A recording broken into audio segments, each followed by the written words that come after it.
Welcome to the Dog Trainers Podcast, a podcast created by dog trainers, for dog trainers, or anyone who's ever fallen in love with man's best friend. Hi, everybody. Welcome back. This is episode 20 of the Dog Trainers Podcast. My name is Mariano. That's Brent. And we've got our very special guest here, Mr. Michael Ellis. How are you, sir?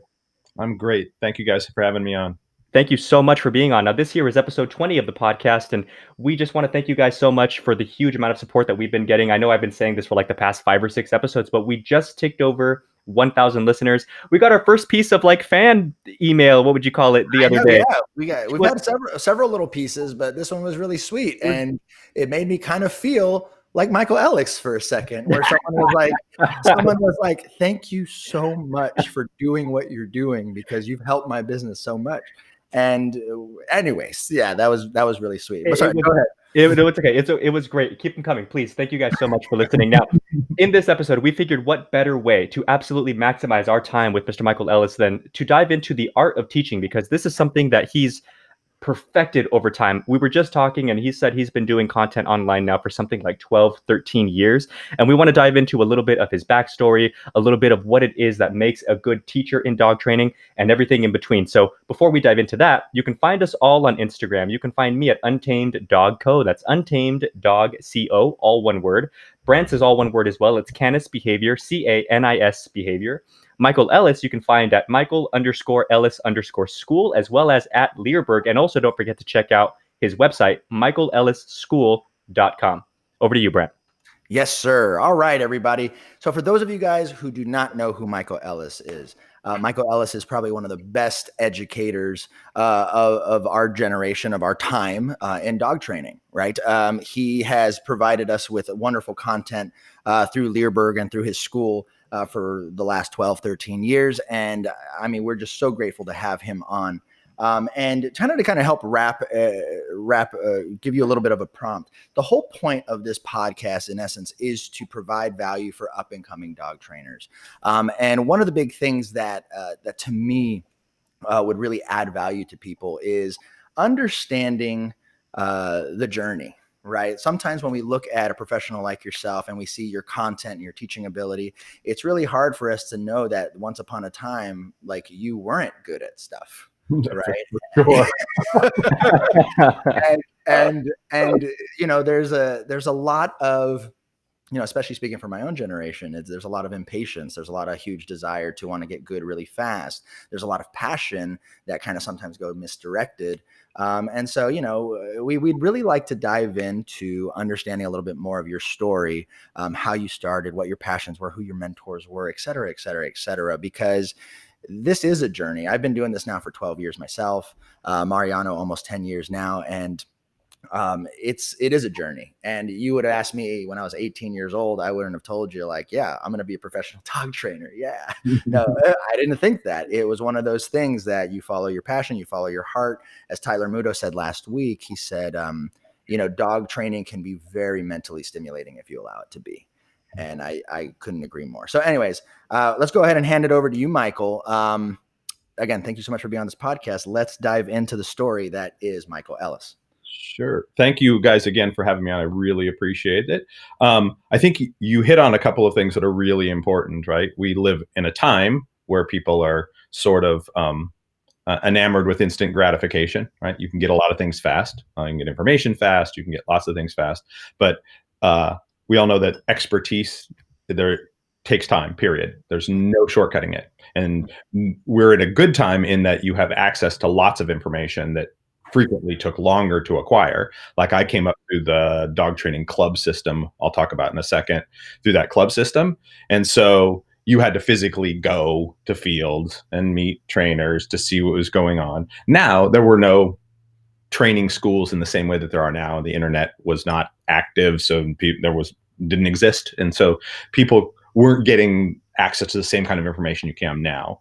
And so that is great. You can jumpstart certain things. You can get an education faster than you used to be able to, but you can't shortcut the hands-on experience. It just takes time. You got to do it. You got to be there. You got to see it. Somebody can tell you something, but regardless of, and that may make sense to you, but that doesn't mean you know it. You know it in your body and your heart. And like like, I've seen this, I've done it, I've felt it. I know what it should feel like, all those kinds of things. So hopefully the passion that people have for training is what allows them to stay in long enough to get good at it, because there aren't going to be shortcuts there. There are shortcuts to information, but not shortcuts to true knowledge, the real kind of knowledge. And so I grew up in Southern California, grew up in San Diego. Nice. Yeah, bugged the parents relentlessly as a kid to get a dog, and they finally caved when I was about 13, and they let me I wanted a Doberman. They said no Doberman, but they let me get a German Shepherd. Oh, even better. Everybody thought Dobermans were vicious, and I was enamored with them for all the wrong reasons, of course, as a kid, because I thought they were cool looking, whatever. But I got a German Shepherd, and the parents demanded that I train it. If I was going to have the dog, I had to take care of it and train it. So I went to the local German Shepherd dog club and took an obedience class, and that got me connected with people in the club, and I started getting into junior handling, and I'd kennel sit for one of the older couples that ran a kennel, and I got into showing dogs all through into high school and through high school. And so it was a hobby. And in high school, I was 18 probably. I was at a dog show, and there was a police and Schutzhund demo at this dog show. And I saw that, and I'm like, okay, that's for me. That's totally, I got to do that. So I went home and immediately looked up what a local Schutzhund club. None of the dogs I had were even remotely suitable for that. Yeah. They weren't going to be doing it. So I started doing decoy work because I was young and able-bodied. So they're like, here, put the sleeve on, do this. Yeah, right? and work your way in, kid. Go ahead. Work your way in. So I was involved in that. I got in that way, and I was involved in AKC obedience and dog shows and all that kind of thing. No intention of turning it into a career at all, right? And so it was a hobby. And as I went through college, still a hobby. And I taught like an obedience class for pet stores. I worked a little bit for a friend's kennel to make money on the side part-time while I was going to school and stuff like that. But I didn't envision this as a career, sort of like you had said. Right? No. What did you envision as a career? Actually, I was going to be a biologist. So my degree's in biogeography, so resource conservation, ranger, like environmental planning, that kind of stuff. So yeah, that's a girl I dated. That's her major and still is. Yeah, maybe she'll become a world-class dog trainer. Yeah, maybe who knows where life's going to take you? I can tell you, not where you think it's going to take you. That is. Sure. Yeah, I thought for sure I'd be like an environmentalist involved in that stuff.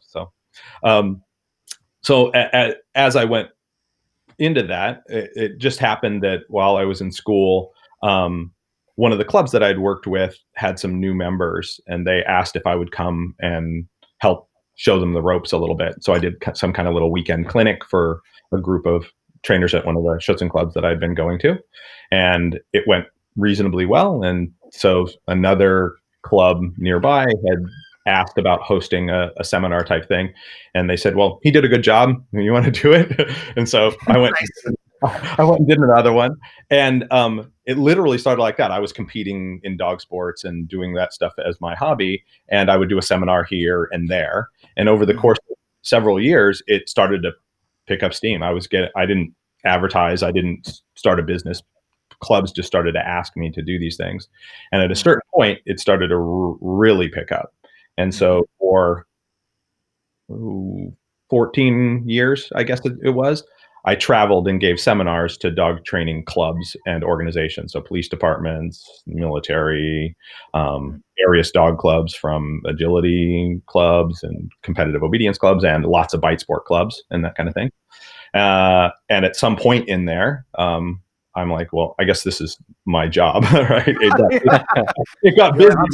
I'm still gonna save the animals. Yeah, it got busy enough that I'm like, this is what I'm doing, I guess. And in that process, I realized very quickly in the early seminars that I was doing that you can know how to do something, but teaching other people to do it is a completely different skill set, right?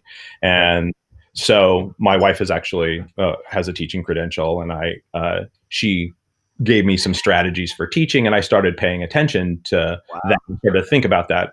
I realized one of the first seminars I did, I realized that people are going to ask you about everything you do, every little tiny thing. Like, how do you hold the tug exactly? Like, what are you standing on when you give it to the dog? How do you do this? And I'm like, hold on a sec, let me figure it out. It's like as a dog trainer, if you're doing it for a long time in that sense, then there are things that you just figured out and you don't remember when you figured them out, and you're not, you just do it a certain way.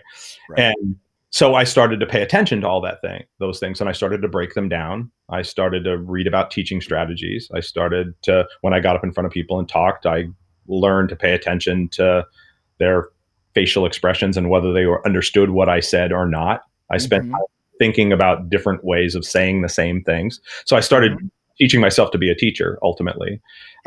Because I realized that's what the job was. Like, you got to know your subject as a teacher, but ultimately, can I get other people to understand this, and can I engage them in a way that makes sense to them? And so that was a perfect laboratory for that. While I was doing these seminars, I got to land myself in front of a new group of people every week. Every weekend I was in someplace different. New group of people, brand new group of dogs, and you had to go in there. You had to make sense to them. You got to watch them troubleshoot with their dogs and give them advice. And the education I gained doing that is immense. I don't know.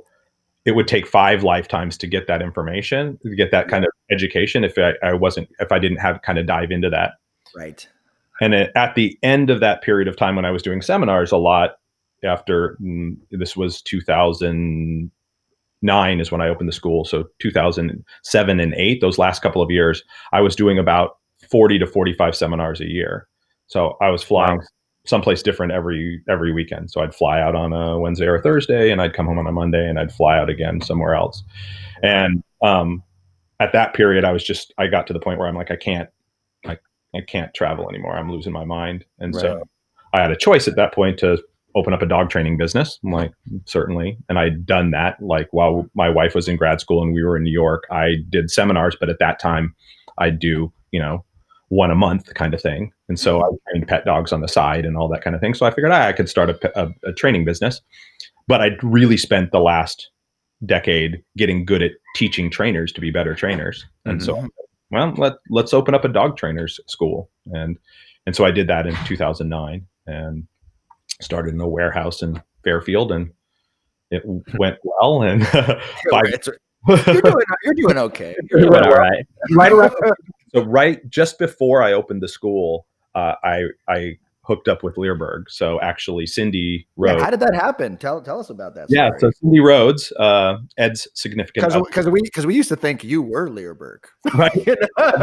That is a misconception. That's no doubt. No, Ed's been doing this a long time, and what we have on the internet now, Ed had VHS tapes, and when I came up in dog training, like, if you wanted to see what KNPV was about, or if you wanted to watch the Bundesliga or whatever, he produced those. You either went to Germany or Holland or whatever, or you bought a Leerburg VHS tape. Yeah. Nobody else was doing that. So I have boxes of old Leerburg VHS tapes somewhere in a storage, because I saw Belgian Ring that way. I saw KNPV that way. I saw the stuff through that, right? These European dog sports.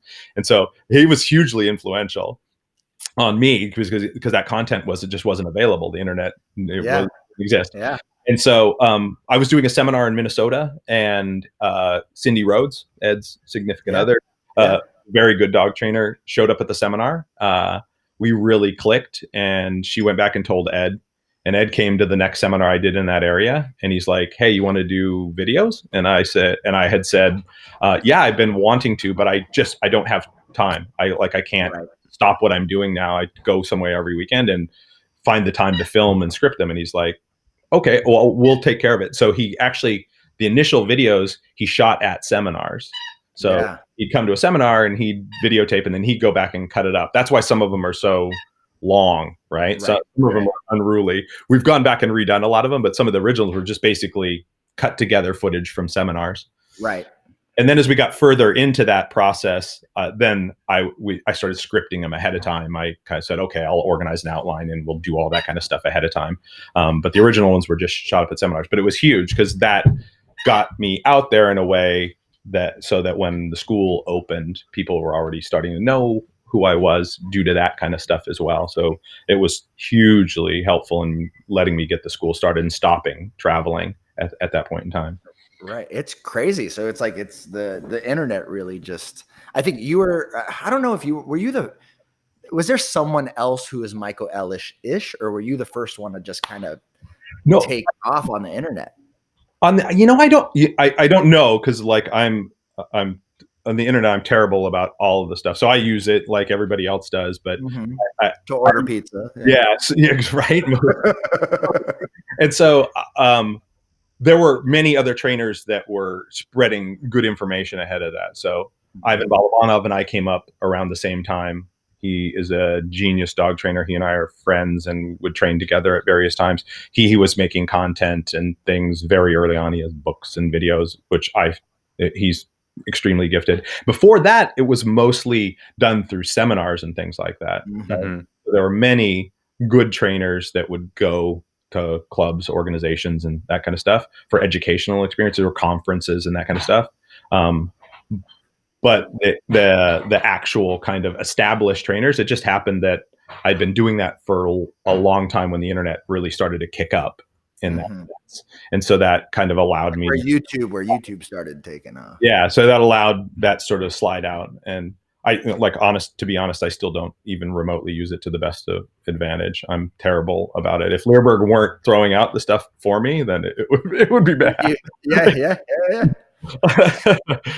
I get that. I totally get that. That's cool. So I like how you guys connected, Yeah. Do you think Leerburg was a little bit of a launching pad because they kind of had Oh, there's no doubt. Yeah, there's no doubt. Like, so Ed he got on the internet very early. So he'll tell the story, but a friend of his from college was a professor in computer science or something at one of the universities, and very early in the commercial aspects of the internet. Right.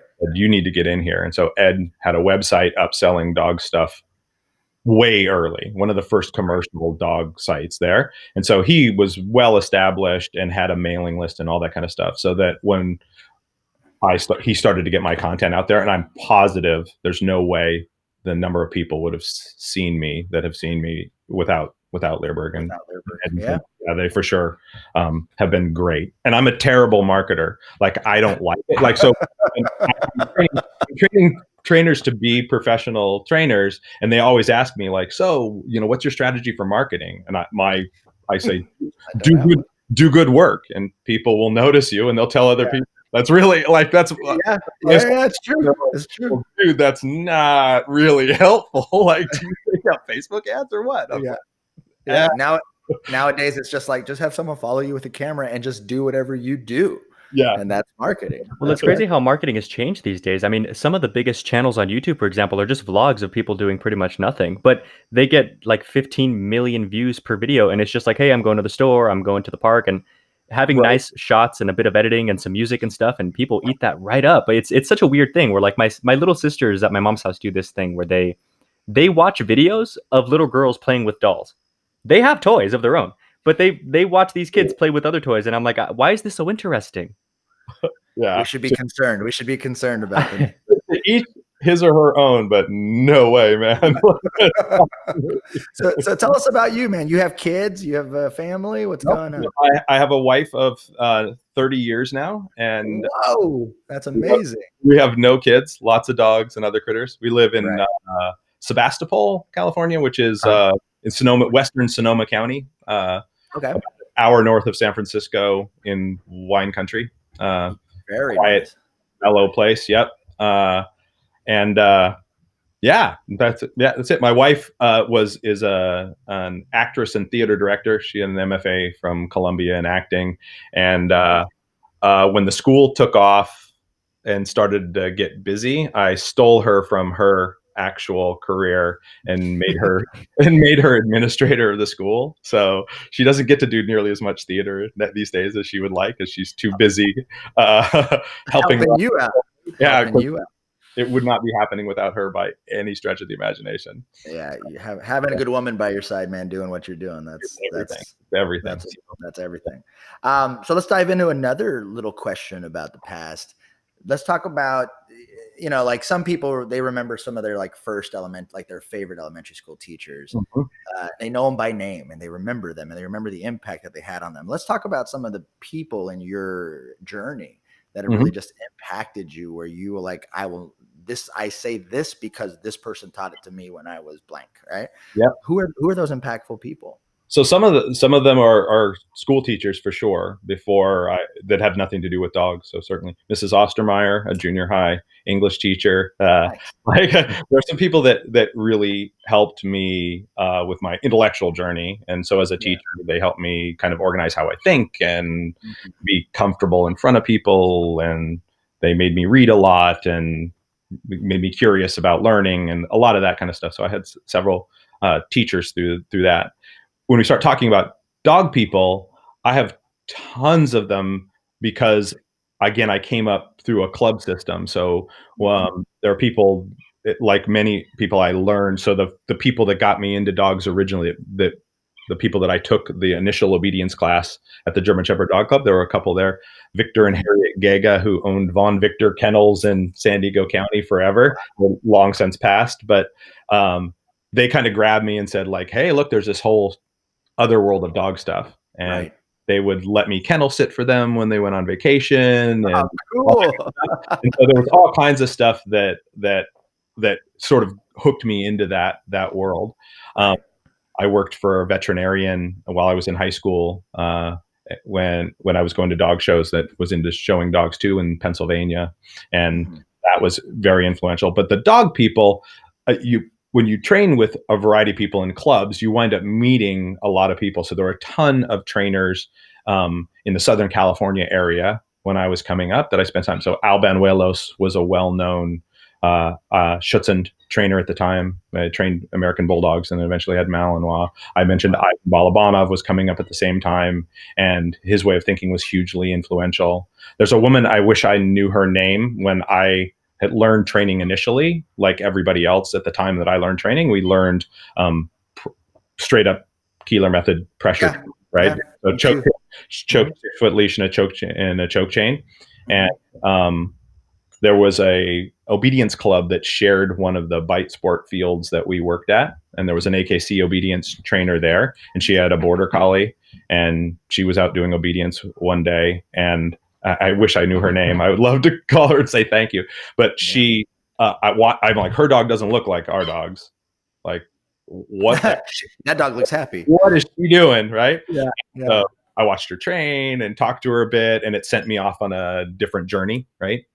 I had seminars that I went to, like a Karen Pryor seminar back in the day when she was just starting and talking about clicker training and all that kind of stuff. That was like changed the direction of my way of thinking about training and that kind of thing. Mitzi Robinson, now she was Walker then, was a woman that ran a Schutzhund club in Ramona, in northern San Diego County when I grew up, and I started doing helper work there, and she showed me a lot, taught me a lot. And when you're in the club system, and I was young and unattached, so we drove everywhere. The people I trained with, Lisa Mays, who was my partner in breeding dogs for many years, we came into that bite sport world around the same time, 1989. I met her, and she had an incredible way of thinking about training, was highly influential on the way I thought about training as well. What do you think the big takeaway was from that? For her, she was probably the original balance trainer, in my opinion. Right? Wow. She was the queen of it. Like, so she was a very good pressure trainer, and she had learned pressure training like everybody else. And when she got attached to reward-based training, she did a very good job of blending it. And hers was really balanced, right? So these days, when people talk about balance training, a lot of people are using it as an excuse to use pressure, right? Yeah. I did 2 days of food work, and then I put an e-collar on the dog. Yeah. I'm a balance trainer, kind of thing. She really had a balance, and she also had an kind of out of the box way of thinking about things. So it wasn't specifically techniques. She just kind of read dogs well and thought about things differently. There was an empathic side to her than I do. Like, so I'm very analytical and very step by step. and she had a kind of feel. And so she would approach a problem, and sometimes she would say something to me in a way that I was like, that's not the way I would have thought about it. And it makes you come at a problem in a different way. Ivan Balabanov is also very much the same way. Like, he is a dog training savant. Like, he is a genius. And every once in a while he would say something or do something, where I would say, well, that shouldn't work. Why does it work? Kind of thing. And so it always made me pause and reevaluate things that I thought I knew, which is essential to you becoming a better trainer, right? You have to be able to say, like, we know things, but can you modify your knowledge, and can you change your thinking about certain things? And that gets hard. The better you get at it and the more success you have, the harder it is to sort of shake up the way you think about things a little bit. Right. Dr. Stuart Hilliard is a good friend of mine. Yeah. Actually, who talked to us about Dr. Hilliard? It must have been Tyler. Must have been Tyler. Yeah. Oh yeah. Cause that was post. Yeah. Sorry. Go ahead. Yeah. He's dope. For sure. Yeah. He's an amazing guy, brilliant, a very good dog trainer. He was creating content. So before, if you want to talk early content, that was him in the 80s. He was doing videos for Canine Training Systems, which was like Leerburg's competition, making dog training videos. They were a company in Colorado.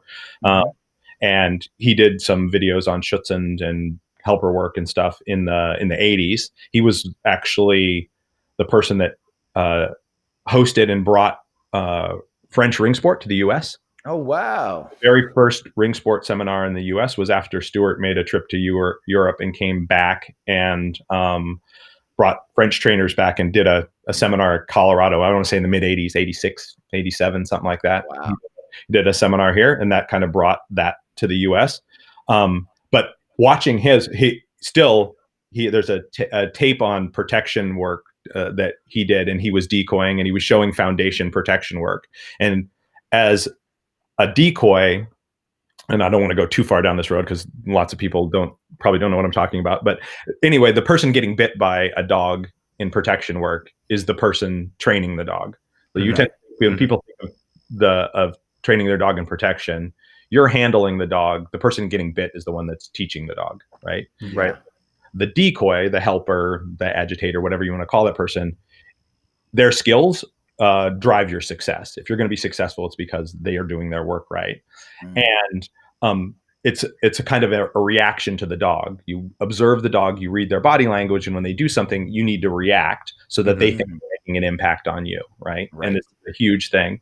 And he was super dramatic in his reactions in this video, right? His first video, very dramatic. But that's when it clicked for me.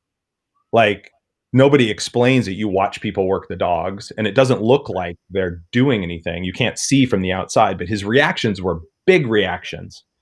And I remember clearly at the time, I'm like, oh my God, that's my job, to make the dog feel empowered by Yeah. So, but his would be like, he'd stare at the dog, and the dog would bark, and then it was like a wave of water. He'd throw his arms back like he was getting hit by a wave of water. And but it made it obvious to somebody that was starting in that world of upper work. Kind of add a little the theatrics to it a little bit. And you saw it clearly. You saw his reaction, as opposed to some little subtle reaction that I might make where the dog's biting me and I twitch my arm a little in the sleeve. You don't even see that from the outside. So I'm thinking, oh, and it was a game changer for me, like a big game changer, right? And so I felt I felt like I knew him before I met him the first time, right? Just from watching him, and I won. Yeah, it was incredible. So he had a big impact on the way I think about training. And then there were just many trainers from Europe that came over and did seminars, other friends, people you meet along the way that you get a good idea here, you get a good idea there. Like, watching good people train, you pick up epic amounts of it. Once you get your education to a certain point, and you know the core principles, going and watching good trainers do their thing, which I had the luxury, traveling around all the time, of watching just scads of incredible trainers do their work, and I pick up something here and something there. Now, were you the type that learned the most from watching, or would you straight up go to the person after with a bunch of notes and be like, what about this? What about that? Explain that to me. Like, what was your process like? Watching, definitely. Like, yeah. And mimicking what you saw. And seeing it and kind of trying to figure out why what they were doing was working, why what somebody was doing wasn't working, and that kind of thing. And it was a process. I would collect that information and then deal with it that way. But mostly from just watching. I mean, you have conversations and ask people, what they think and what their process is and all that kind of thing a little bit. But most of it was just from being around and watching them work. Right. That's always a big aspect of watching you work and watching your videos that has fascinated me is how do you know exactly what pieces of information, or I guess over time you've just kind of boiled it down to a science, the tiny pieces of information that people need to know. And an example was, I was watching a video of you doing food work with I think it was Rush, and you were using food in your hand and you were explaining in great detail the importance of vertically speaking, staying the same height off of the ground with your hand. And so you use that step in order to, keep your body low to the ground. Because of course, if you stand still, your arm only goes so far before it ends up coming up. Yeah, absolutely. And that's all stuff that I got to once I started having to teach it. Okay. So I figured out over, and again, I got to practice that a lot. So when I would go out, you realize people would ask you things, and then I'd step away from that and I'd analyze, and I started to think about, okay, why does this work? How come that dog keeps hooking at the end, or how come that dog keeps biting my hand here? What's going down, right? And so I started to break things down, and then I started to think about it the way you would if you were going to teach somebody a sport, like isolating pieces instead of, like, there's a lot of variables. You put somebody out there with a dog, they have to focus on the dog and how they're moving, and there's too many variables at once when you're beginning. And so if you focus on one thing, you lose something else. If you focus on that thing, you can't hold them all in your head yet. And so the idea of breaking things up into smaller pieces, sort of like what we do for dogs, right? And if you're doing good training, you break it down into little digestible pieces. And I sort of started to do the same thing a little bit for training. And like watching people to see if they were processing the information, if I was giving them too much. That one of the hardest things when you're beginning to teach training is what details to give somebody at what point in their development. And so if I take a total beginner, I can't hit them with everything. Right. So which ones are the most important? Right. And how fast can I give them the next pieces? And it's going to be different with different people. So if you teach enough and you pay attention to people's reactions and you watch them, you're like, this person needs to stay here a little longer. Right. If I give them the next piece, they're not going to process it. Even they understand it, but they won't process it. And that particular piece of information is something that's always fascinated me. And I like that you liken it to sports, because it does kind of make sense from a sport point of view. And one thing that we talked about with Tyler, and Brent and I have talked about this before, is a sport that I like is jiu-jitsu. I practice it a lot. Boxing I've been doing for a long time, and it is funny. And I also kind of wanted to tie this into the balance training aspect of things, because I do notice you're absolutely right. When someone's very new at something, they have to meticulously focus on the process to get something done. But in the big picture, it's not very much of anything. An example being, if I'm learning how to do a triangle choke, it's hard to do in and of itself as it is. So I'm putting hand here, putting leg there. But like in the grand scheme, while you're sitting there slowly figuring things out, you could lose the round one of a million other ways. And I noticed that younger trainers do have that sort of thing to them, to where if they focus on one thing, obviously they should and learn it well, but they can't lose sight of the big picture. And to bring it back to balance training, Tyler had a really interesting perspective, which we kind of figured out before we even spoke to him. But when we had a chance to finally hear his own words, it was, yes, I mean, if you're going to work a dog, you have to make sure that they're doing things right. And, but also the overall momentum of the lesson itself matters more than a little hiccup here and there. And you don't want to shoot yourself in the foot in order to make some point that otherwise would be. Yeah. Well, one mistake I made. So sorry. But one mistake, just my personal growth, was being too meticulous with the person and making them feel that they can't do it. And I remember that was something that when I was a young teacher, it was just, I would be like, nope, foot's wrong, do it again. Nope, hand's wrong, do it again.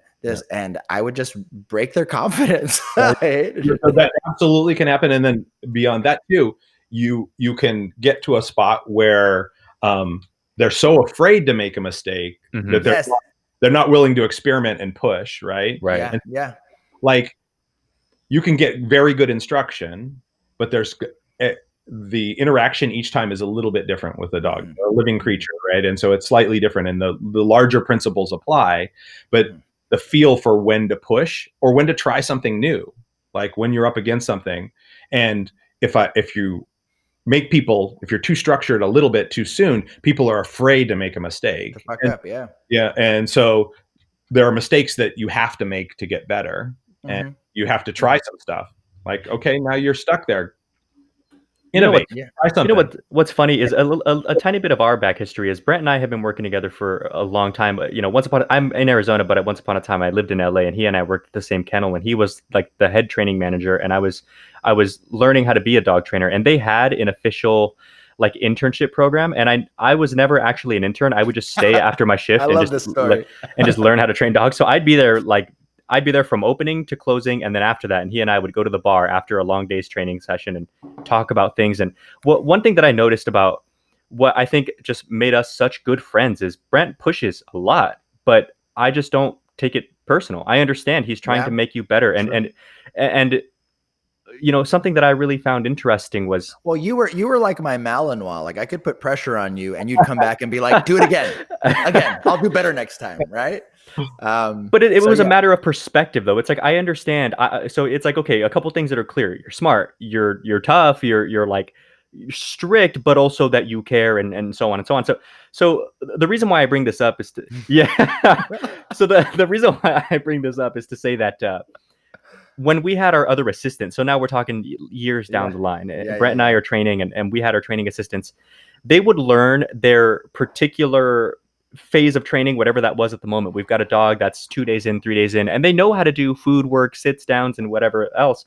And they know how to do the stuff that comes after, but they would be a little reluctant to move from here to there. And so we had to give them confidence sometime and coach them through, like, look, I know you know how to do this, and I know you know how to do that. Work from here to there and show me how you do, and kind of taking those training wheels off a little bit. Yeah, no, it's essential part of it. And there's developmental spots where people are ready to receive things. That's the hardest thing. And I still, as a teacher, it's hard because people are different. Like the dogs are different too. And so I know for sure I was given information at various points in my development that I wasn't ready to receive. Yeah. Somebody would say to you and you'd nod like, yeah. That sounds logical, but I have no place in my worldview to put that. Right. Right. And then 3 years later or 5 years later, you're like, oh, yeah, that was really good advice. I just don't have any place to put it yet. Right. Yeah. And that's a microcosm of that same kind of thing. And that's going to happen for the rest of your training life. Right. That you may have been exposed to an idea that didn't fit your whole methodology or worldview yet, but there may be a place where it does. So that's one of the things that's really challenging. And of course, excited dog trainers want to get to there. Right. And so that's hard. So one thing we talked to Tyler about is we were actually discussing, I asked him, I said, okay, dog training is an art form. And if dog training is an art form and we're all to be artists, what is our color palette? Right? What is the color palette? As an artist, you need to know how to use your colors, but then there's other variables as well. There's dimension. There is, other things like contrast. There's all these different things, right? There's all these variables. And so I asked him, I said, if you were to paint me a picture of like a young and up and coming dog trainer, what's his color palette that you need to start understanding right off the bat, right? Are they methods? Are they techniques? And he responded, he goes, principles. It's all the principles. And he goes, understand your operant conditioning, understand your classical conditioning, understand your reinforcement schedules, understand, all of these different things. He goes, if you study those principles, you at least now have the color palette understood, right? If we were going to elaborate on this, what else would you add to like, okay, so that's kind of like our foundational stuff. Like that's our theoretical, it sits right in our mind. What else would you elaborate? So I'd add the mechanical stuff. So I think there's two worlds and they're not always connected for people. Right. And so that's the how dogs learn portion. You have to understand what makes them tick, how they work, how we're going to communicate with them, kind of the science behind it. That understanding those principles are key. Right. Then there's the mechanical part. The mechanical part is totally separate. You can understand perfectly how operant conditioning works, but you can't hold a leash. You can't execute. Yeah. You don't have timing. You don't know how to move your body. There's a lag between seeing and communicating. Mm-hmm. That's learned, that's practiced, like anything else. And so all of those things, so the things that we break down the mechanical ways. So obviously this can be a very big topic, but there are some basic ways in which we typically create behavior physically, right? Mm-hmm. So we use conditioned reinforcers, markers, clickers, whatever kind of thing. But the physical ways in which we manipulate dogs, luring, kind of Spatial pressure, facial pressure, using the leash, shaping stuff. And so the mechanics of that stuff also needs to be broken down for people. Yes. If their mechanics are bad, they can understand it and they get really frustrated. So some of the students that have the biggest problems when they come to the school are very smart people that really understand the intellectual part of it. They get it. Right. Like, they've read it all. They've watched the videos. It all makes perfect sense in their head. But their body's not cooperating in the beginning. Yes. So both of those. And then the other side, you have people that naturally are very good, talented physically. They move well. They've got good timing. That just feels easier to them. But they don't know the why or the how. And so they make mistakes because they don't understand the other part of it. So that's huge. Mechanics is the big deal too. Right. And that's huge because I feel, so I've trained many trainers over the last 8 years. And, you get someone who comes from a different, like a pure positive background who now is ready for something new. Right. And as soon as you start introducing pressure, there's always kind of this aversion to pressure in general, even if it's something as light as leash pressure, like a front to heel or, something like that. And there's this visceral response based on how much what they think and what they feel they understand, that they don't even want to execute the physicality of it.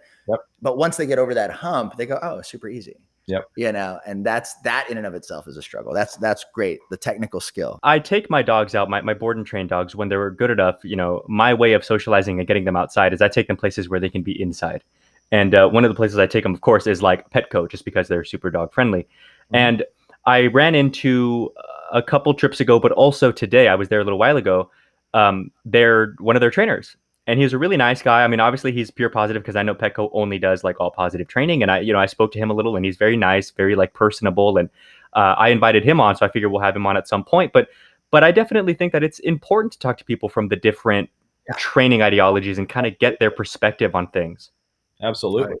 100%. And it's weird to watch the evolution, right? So there are things that I learned when I was naive and young that if somebody asked me to learn to do that now, would I be able to?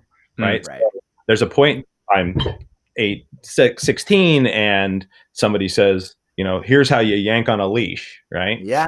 Right? And you're like, I could do that. Boom. And you're like, really? I'm supposed to yank on the dog? They're like, absolutely, that's what you do. You got to commit to it. It has to be this way. And not knowing anything else, right? You commit. And you learn a skill. Then as your journey progresses, I learn better ways of doing that. And I learned that maybe I was unfair at various times and a whole bunch of other stuff. But by that time, that skill was in my toolbox. So although I don't use it as often as I used to by any stretch, it's there.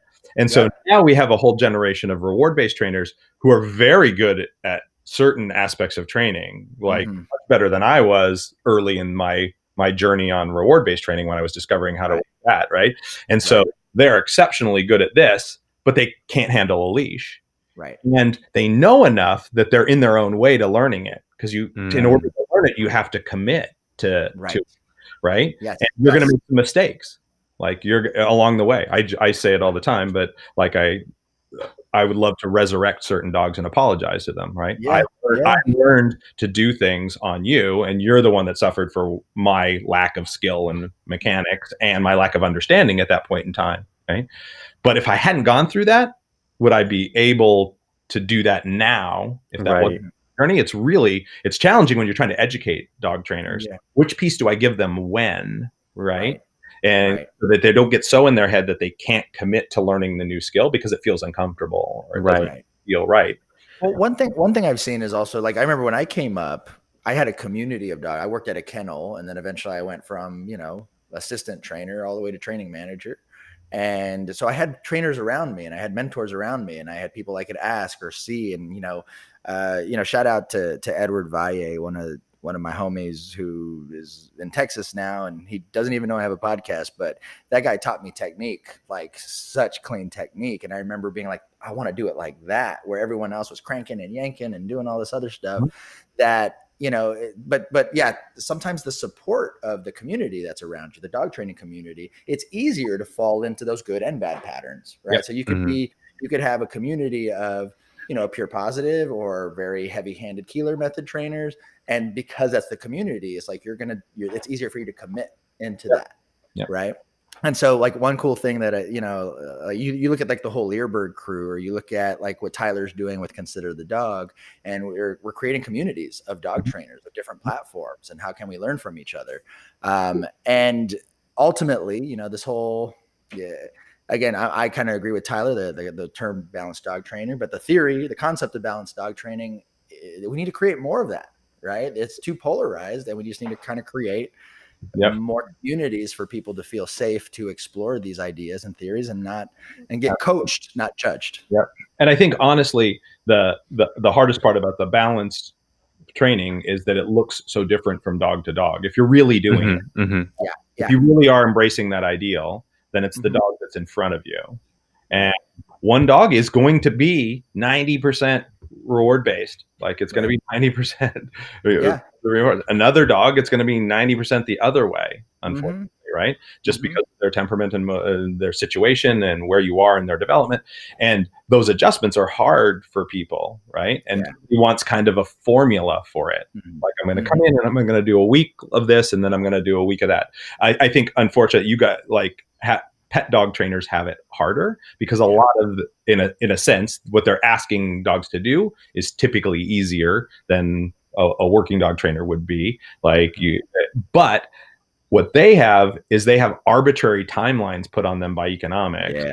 Right? Yep. So they're constrained by the marketplace. And so that what winds up happening is, until we sort of pull the general public along and get them to start understanding better dog training, the fact that it's a process, it takes time. Like, what you should start when he's small, not when he's with a dog in a 2-week inboard, right? Yeah. If you're training well, how much are you going to accomplish, right? Yeah, you're going to put way too much pressure on that dog to make sure it looks like you accomplished something.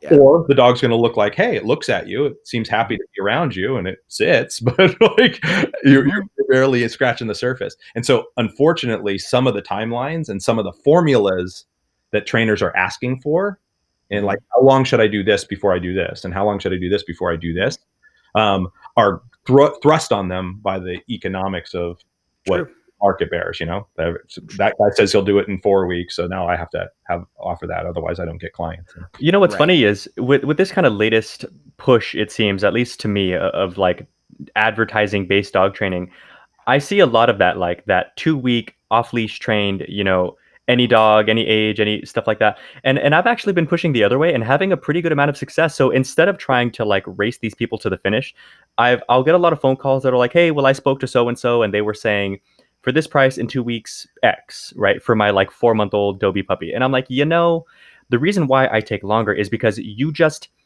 number one, I mean, could you theoretically teach the dog these things in that short amount of time? Possibly, but at what cost? I want the dog to not only learn their commands, but I want them to learn to just enjoy training, learn to enjoy working and paying attention and being with you. But also the extra amount of time. I mean, sometimes there's just, or really all the time, there's just no substitute for good old just drills and just get it ingrained into your brain and really give the dog time in order to, like you talked about, even in a dog's training program. I notice this especially when we talk about socializing or when we do balanced training with the dog, where at some point or another, you do have to put pressure on the dog.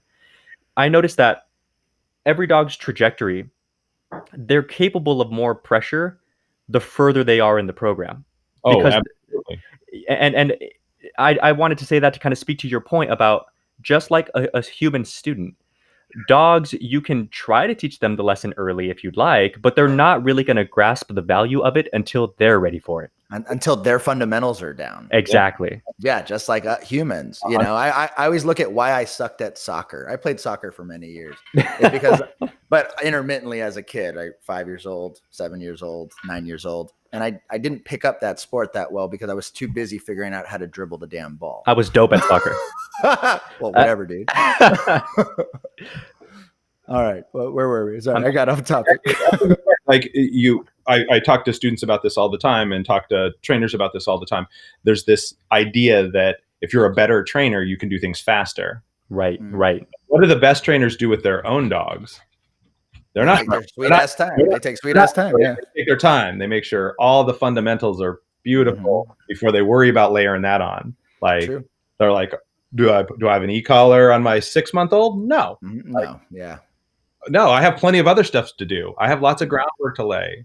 We have to get there, right? And so to Mariano's point, that's it, right? So that's the deal. The more you have in there, then when you hit the pressure point, the dogs are like, oh yeah, I got this. I'm ready to absorb this. I have a place to put this information, right? And that kind of thing. Well, you know what's funny? Go ahead. Oh, I'm sorry. So the way that I've always thought about it with the dogs is the way that we were talking about our assistants, and they know what to do. It's just shifting from gear to gear is something that even if they know what those gears are, they're reluctant to take that step.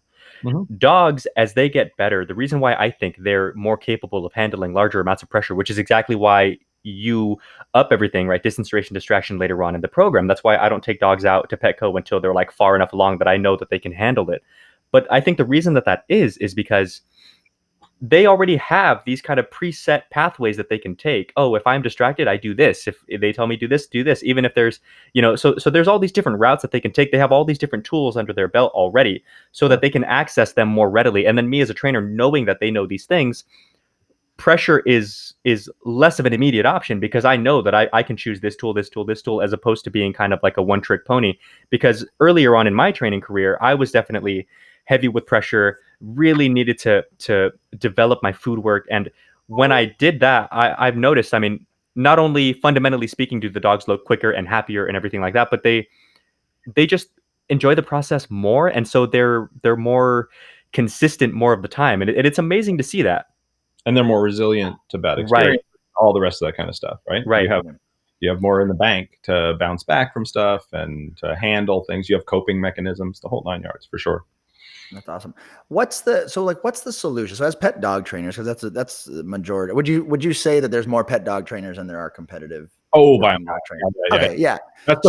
It's the bread and butter of the dog industry for sure. It is. What do you think? I know I don't want to dive into like the polarities of methods and all that stuff anymore because I think we talk about it too much in all the other episodes. But what could we? How could we solve that problem? How could we solve that economical problem? Is it creating clubs where there's smaller memberships? Is it creating more content? Like what is education? It's education. So this is my mission in life, right? So since I get to access the trainers that are going to go out and access the general public who aren't trainers, right? Then we have a huge opportunity to influence what people think about dog training. And the average person that comes to a dog trainer doesn't understand dog training at all. They don't know what it is. They have all kinds of misconceptions of what's possible, what dogs are, what good training is, what it should look like. TV doesn't help, right? All that kind of stuff. And so people have these misconceptions. So our job as trainers, the trainers that would contact the general public, is to educate them in a broader sense about what dog training is. And we got to pull them this way. It's a process. You have to be involved. I can't train your dog and hand it back to you and then we're done. They're not. Yeah. You're gonna have to it. You're gonna have to, and you should like it. We're cheerleaders for getting them excited, like about what dog training is. This is fun. Yeah. It's super cool. You can have a relationship with a dog that we can't have with any other species. It's ridiculous. They're amazing. And if you dive in, you will be richly rewarded. And so our job is to get them to take their time and participate in the process. So little bits, we all pull it. And if people initially may go, oh, that guy, he couldn't help me. He wanted me to take 6 months to do this. The other trainer said that. But if more and more trainers start giving them the same information And that starts becoming the norm. It becomes the norm. It pulls the whole culture that way, and better dog training will be available to everyone, and people will really understand what dog training is. Yeah. Ultimately, right? How long do we all go to school to get even fairly competent at things, right? Yeah. Right. It's true. Right. And in a strange way, I kind of just get getting to know a little bit more like your background of animal conservation and all that stuff. It's like that. Would you say this mission in dog training kind of comes back to that intrinsic goal that you had initially that made you want to go back into conserving animals? Yeah, I think for sure. There's no doubt. Like my interest in critters in general, like has been there since a little kid. Like I love that, and I hate what we're doing to the natural world, and certainly dogs are part of that. But I think more, it's like anytime you get really into something, right? So anything you're really super passionate about, it's very hard to interact with people who don't care about it, right?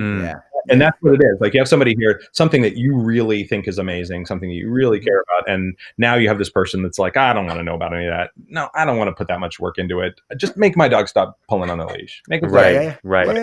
Kind of thing. It's kind of like, I don't know if you remember, well, of course you remember. Of course you remember. You were there. But there was a time in dog training in my career, at least, where I'd ask people, what kind of dog do you have? And they'd answer with, it's a rescue. And they'd say the word rescue as if it was a breed. Yeah. Right. And so there kind of became this vibe socially where it was like, if you weren't rescuing, if you were buying puppies, you're a messed up person. Right. Yeah. And so that came through, a lot of media and a lot of, social media stuff. And just like the vibe was just created. Rescues are the way to go. If you're not rescuing, you're a jerk. Right. You're a jerk. And always what my goal was try to figure out how can we make, I don't necessarily want to create that type of propaganda for dog training, but to create a societal feeling of like, you're not training your dog. Come on, go train your fucking dog. Like where you get judged for not training your dog. Right. But it seems like it's so normal to not train your dog until they're destroying something, being annoying or being aggressive. Right. And I always tell people, is that the difference between a good dog and a trained dog? A good dog is just a dog who's not being annoying, aggressive, or destroying anything. Right. He can do anything else in the world, and he's a good dog, right? Yeah. So I think it's all moving in this direction. That we're trying to change the societal thoughts of like, you should train your dog, just like you should send your kid to school. You should, I don't know what's normal for kids. I don't know. Yeah. But and it's getting better. You're right. It is getting better. More trainers are thinking like this. They're going out to clients. They're not trying to design their programs strictly to compete with the other guy. Right. The say, oh, this guy says he's got a off leash 3-week inboard, right? And dog fully off leash trained in 3 weeks. And people have stopped saying like, I'm not going to compete with that. Yeah. Like I'm going to create a program that's right and finds balance and helps people successfully long term, because those people they're going to rely on an endless supply of new clients, because that client's not going to be happy down the road.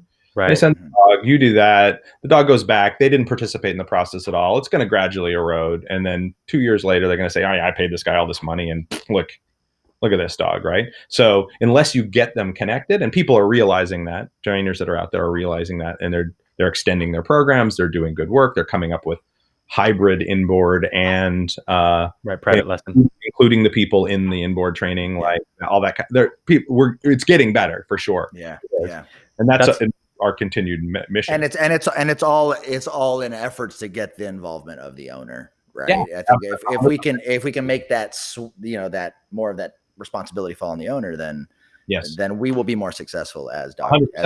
And they'll be happy too. Like when they come into a problem, they'll go, oh, okay, I think I know what to do here, because they were a participant in the process the whole way along. Right? It's funny because I've been working on this very recently. I think, you guys talked in the beginning a little bit about COVID has really helped restructure programs that in a lot of ways, from an intellectual standpoint, it's been pretty good. It makes you think and it makes you get creative. And for me, it really helped because I started my online programs. And so I wrote up my homework and a little PowerPoint, and it does sharpen you a little bit. But Mhm. there was a dog that I've been talking about for a while now, Milo, the little dog that's so fearful. He barks at airplanes in the sky.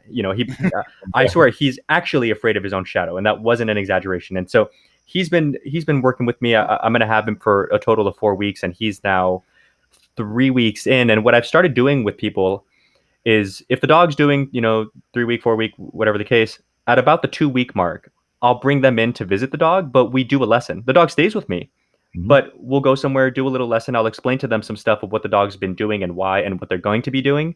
Then for the next lesson, when the dog actually goes home, we dive into the normal fundamentals of, okay, so he's home now, keep your routine in check, make sure that all these things are in order, and then we'll get fancy as we go. And Yeah. I found that there is actually a lot of value to that. The people feel a little more Or the process. Yeah. right, because they go home and really have a week to chew on the information that you gave them.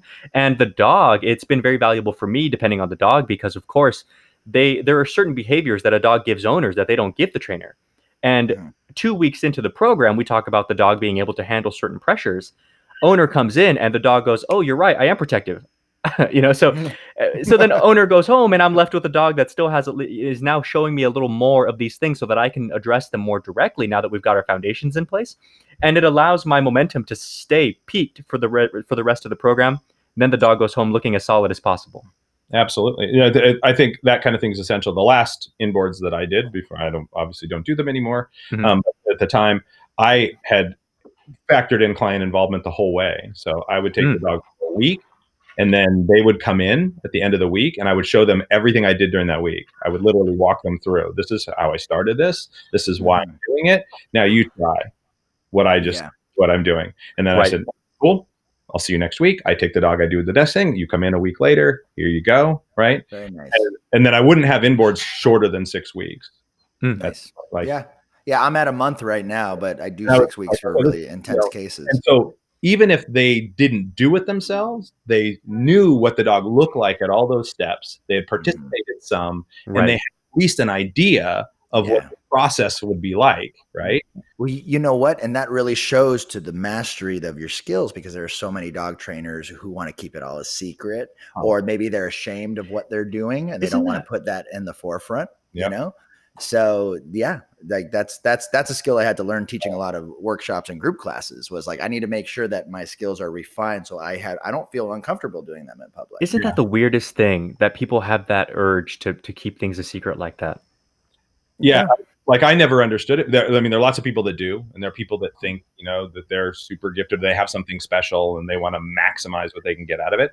There aren't any secrets. We're all playing with the same principles, rearranging. Yeah, right. There's no new dog training. It's not new. And a rising tide lifts all boats, right? Right. All that stuff's out there. Somebody else is going to innovate off it. You're going to get the feedback from that. Somebody else is going to innovate that, and we all get better as a result of that. So can I ask you a question then, with exactly that saying, right? A rising tide lifts all boats. I know that it's tough for younger trainers out there who may be listening, and us too, even. It's tough to find the time to record your sessions and to make content, but is it not absolutely essential these days, not only to help get information out there, but also I noticed that nothing sharpens you. I learned this little trick in boxing. Nothing sharpens you like watching yourself back and you're like, oh my God, I made that mistake. Huge. That's one of the biggest benefits of the online classes that I've done for the students. So I have some where they have to shoot video homework every week, like some live now, interactive, but they would get things and they'd have to shoot their video homework. And so what they got at the end of 16 weeks of that kind of thing, or whatever it was going to be, it was their habit to film every time they practiced. So love that. Off their phone up every time they went out to practice. And once that you learn so much watching yourself back. Right after a training session, turn around and watch yourself back. You can go like, oh yeah, there, I didn't even realize I did that, and I didn't. And so if you can make it a part of your habit, it's a great thing to do. Yeah, and I've noticed too, when you're watching yourself as opposed to all the other, because there's you online, there's Tyler, there's amazing trainers online, but when it's you in particular making your own mistakes or whatever the case, you have that. Is it first person or third person where you know the thoughts that are going through your head? Like, it is interesting. I'll watch myself with the same dog today versus yesterday versus the day before. And I noticeably am weaker at something. And I'm like, oh yeah, that was the day that I stayed up till like 2, huh? And so you have insights that you're like, man, it's crazy how much of your active time with hands-on with the dogs revolves around everything else being in sync. And that's, I think, crazy insightful information for younger trainers to keep in mind. Record yourself, watch it back. It will change you for the better. And keep a training journal too. Like, so. Oh, like, really?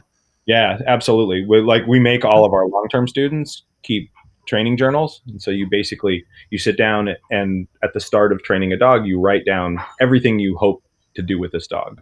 Like aspirational. Like if everything lands well, this dog is going to be a pet dog. He's going to hang out in my house. He's going to sleep in my bed. We're going to go hiking. I'm going to take up search and rescue and agility or whatever the hell. I love that. I'm going to do that. Put it down and then make a list of all the behaviors that your dog would have to know and the skills they'd have to have in order to do all those things, right? So now you're reverse engineering the goal. So you have a template here of, if I'm going to get here, what would my dog have to know? So you can focus your direction in your training session. So when you go in, you say like, okay, wow, I haven't started this skill. I should start this skill or whatever that's going to be. Yep. And then keep track of everything you do with the dog, like how much exercise, how much you fed it, how long your training sessions were exactly, like how much the dog played with the other dogs that day, and your plan for a training session when you go into it, and then what you actually did. Plans are good as long as you're willing to abandon them when they need abandoning. True. And then what you did, and then your impressions afterwards. And if you videotape it too, then that helps you with your impressions of, oh, my dog seemed a little flat today. Well, this, we took the 10-mile jog this morning, so I probably shouldn't do that before I train on training day or whatever you're going to be, right? Right. And patterns that you won't hold in your head otherwise. You'll look back and you'll notice the things like you said. Oop, that was the night I was up too late. That's the night I kept my dog up too late. And he's not right. Whatever that is. And you'll start to recognize those things, and it's helpful. Like there's no way you're holding that all in your head all the time. And especially if you have multiple dogs. So a trainer that's got multiple dogs in for training, like you got to shift gears every time. And that helps you sort of reset where you are with that dog all the time. Thank you for listening to the Dog Trainers Podcast, a podcast created by dog trainers for dog trainers, or anyone who's ever fallen in love with man's best friend. Join us again next week for part 2 of The Art of Teaching with Michael Ellis.